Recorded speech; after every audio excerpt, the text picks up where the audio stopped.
இன்றைக்கி நம்ம பார்க்க போகிறது கஸ்டமர் வீட்டில் பூத்திருக்க அடினியும் அவங்க வச்சுருக்க வெரைட்டிங்க பற்றி தான். இது ஃபுல்லாகவே அவங்க வீட்டில் முக்கால்வாசி அடினியன்னா இப்போ தான் கொஞ்சம் ஃப்ரூட் வெரைட்டியும் வெஜிடபிளும் கொஞ்சம் வைக்கிறாங்க.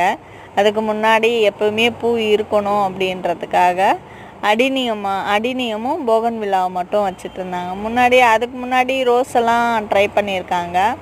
அது மெனக்கிடணும், கொஞ்சம் கவனிக்கணும் அப்படின்றதுக்காக இதெல்லாம் கேரிங்கே தேவையில்ல. போகன்வில்லா இந்த அடினியெல்லாம் கேரிங்கே தேவையில்ல. எப்போயாவது ஒரு வாட்டி வாரத்தில் 2 வாட்டி தண்ணி ஊற்றினா போதும் அப்படின்றதுக்காக இந்த மாதிரி இப்போவும் வச்சிட்ருக்காங்க. ஃபுல்லாகவே ஃப்ரூட் வெரைட்டி கொஞ்சம் வச்சுருக்காங்க.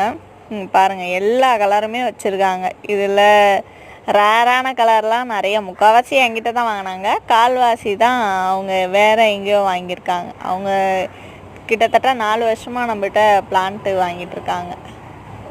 ஃபுல்லாகவே பாருங்கள், டார்க் பர்பிள். அது அந்த கலர் சேஞ்ச் ஆகி எப்படி இருக்குது பாருங்கள், அவ்வளோ அழகாக இருக்குது. எல்லாம் கலர் சூஸ் பண்ணி எனக்கு இந்த கலர் தான் வேணும் அப்படின்ட்டு சூஸ் பண்ணி சொல்லுவாங்க. அது மாதிரி ரேராக கிடைக்கிற கலர் எல்லாமே வாங்குவாங்க. இது பாருங்கள், ஸ்டார் ஃப்ரூட்டு. இதுவும் நம்மகிட்ட வாங்கினதான். பூ வச்சு பிஞ்சு எடுக்க ஆரம்பிச்சிருச்சு. இதுக்கப்புறம் இது பார்பரா செரின்ட்டு புளிப்பும் இனிப்பும் கலந்த மாதிரிங்க. பாருங்கள், அங்கங்கே காய் பிடிச்சிருக்கு. பழுத்தும் சாப்பிட்ருக்காங்க. லைட்டாக புளிப்பு இருக்குது, ரொம்பலாம் புளிக்கலை, ஓரளவுக்கு இருக்குது. நிறைய பூ எடுத்திருக்கு, பிஞ்சு விட்டுருக்கு அப்படின்ட்டு சொன்னாங்க. அத்தியுமே நம்மகிட்ட வாங்கினதான்.